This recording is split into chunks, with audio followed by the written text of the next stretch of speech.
Today I'm going to be showing how to do simple water test for your aquarium. Starting off today, I'm going to be doing pH, and here's the pH color scale.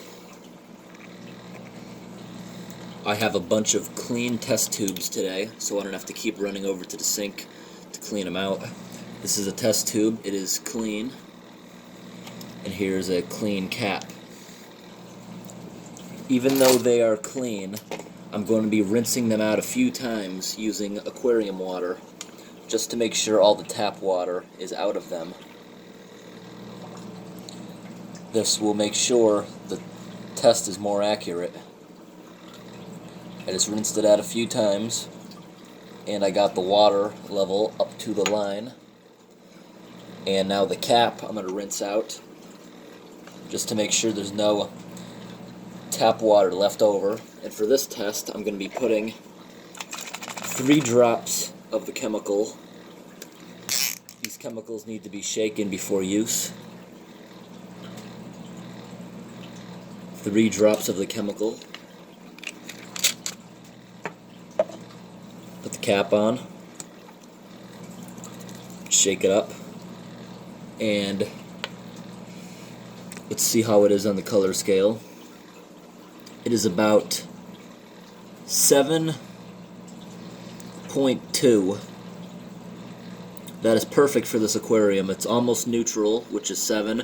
If it was below 6.8, I'd add some baking soda. That would bring it up. You put a little bit of baking soda in, wait an hour for the tank to circulate, test again until it's where you want it. If it's too high, they do sell pH down, but I would just do a water change. So I'm going to put this off to the side. I'll clean these out afterwards with some regular tap water. Okay, I'm going to put this off to the side. The next test I'm going to be doing is for ammonia. The ammonia kit has 2 bottles. Each one you put 8 drops. Here's the freshwater color card.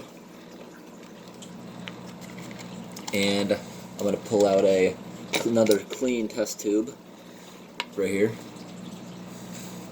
I'm going to go ahead and rinse this off in the aquarium.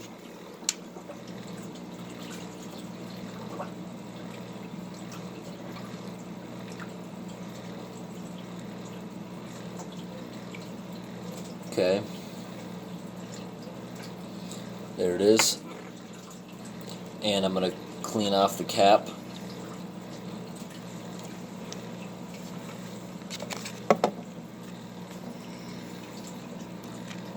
Now I gotta shake these.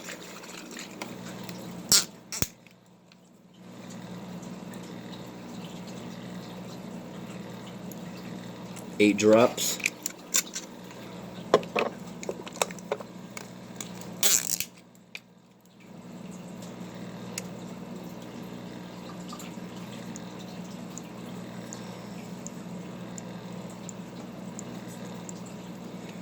Again, 8 drops. Go ahead and give this a shake.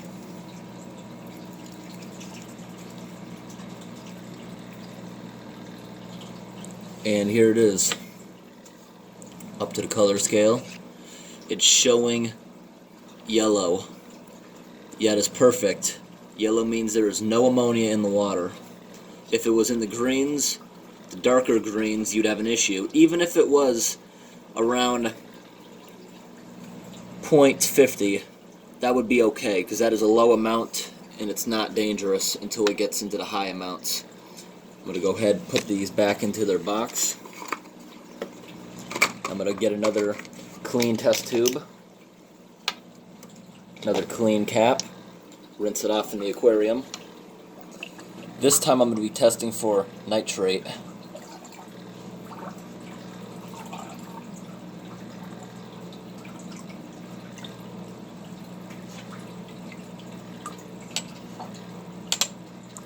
Rinsing it out a few times, getting it as close to the line as I can. There we go. I'm going to go rinse off the cap. And this test, I have here for nitrate has also 2 bottles. This test you add 10 drops. And here is the freshwater color card.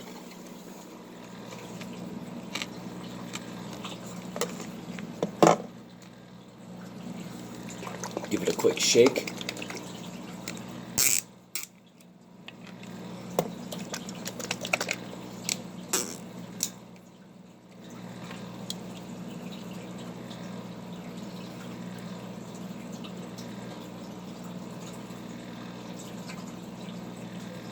Okay, there's 10 drops, and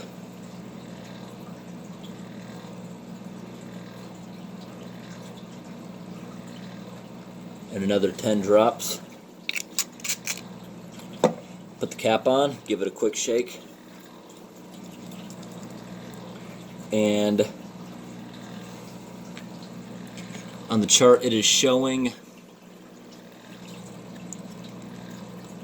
about 5, well, between 5 and 10. That is not a big deal because nitrate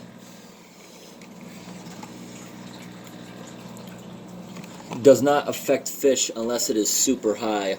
Having a little bit in the aquarium, in my case, can be beneficial because it helps the plants grow. It does help the plants grow. So that is no big deal having that in there. Now the next test I have is dangerous to fish. This one is called nitrite, with an I instead of an A. This one only has 1 bottle that you add 5 drops. Here's the color scale for this one. As you notice, this one, salt and fresh water use the same scale. I'm going to grab another clean test tube and another clean cap. Give it a quick rinse to get the tap water out of it.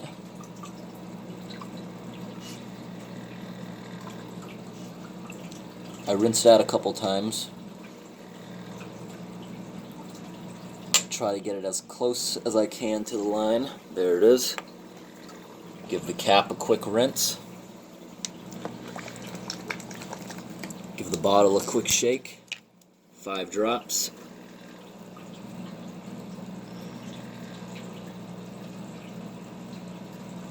Five drops.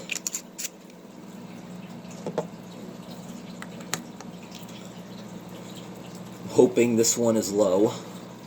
Okay. On the color scale, yes, it's showing 0, or at least close to it. That is perfect, that test. Go ahead, put this one in the box. And I have some other tests here that are kind of unnecessary for me to do, like iron. Here there is no iron in the water. Every test I've ever done with this on my aquariums always comes out to be 0.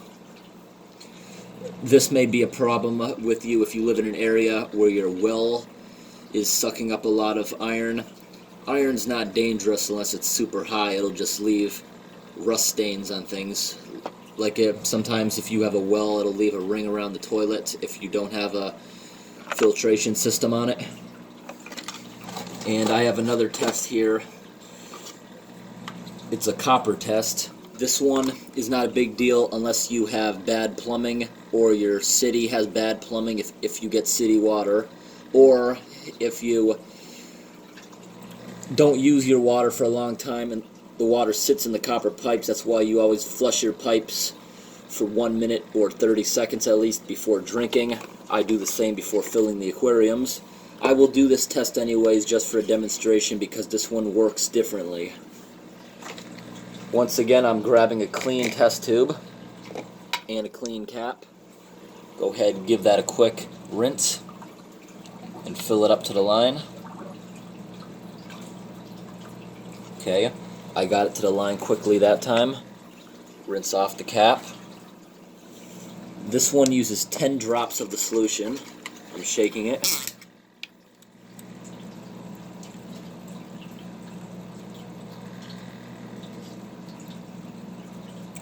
Now this test I've done multiple times, and for me, it always turns out to be 0.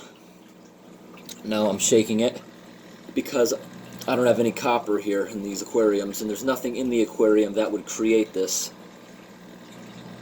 Now this kind of test, you have to open the test tube. You put it down next to the chart. Now with this kind of scale, let me move the camera. This one you look down from above. You line it up with the round circles and you see it is clear. One time I tested some nasty water fountain, a public water fountain that was all corroded. I could tell nobody's used it in a very long time. So I took a sample from it without letting it flush, and I got up to near 2. And then I let it flow for about a minute. I took another sample and I got it down to 1. Again, if you use your water a lot, that's not going to be an issue. It's just when it sits around. Okay, now these, I'm going to go rinse these out in the sink, and they'll be ready for next time. Always rinse these out in the sink. Make sure the chemical never gets in your aquarium. That will harm your fish, these chemicals. And also, what I was doing, I was rinsing them out a few times in the aquarium for better test results, because there could have been tap water left behind in there. Also, these, never be lazy and leave them full and then figure you'll clean them next time you want to use them, because this stuff, if it dries up in there for whatever reason, they gotta soak for a while to get them out. It's just unnecessary work.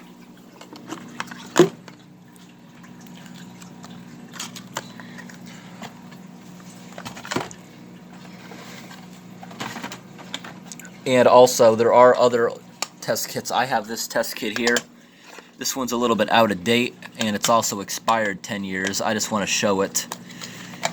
Even though it's expired 10 years, the results come out exactly the same. I just want to show what a test looked like way back in the day. You use the same test tubes, but instead of drops, you put 1 tablet, and that tablet takes about 10 minutes to dissolve, and then you shake it up and you have your result. That's just what they had back then. I thought I'd show that. Newer ones are more effective. You get more test out of them.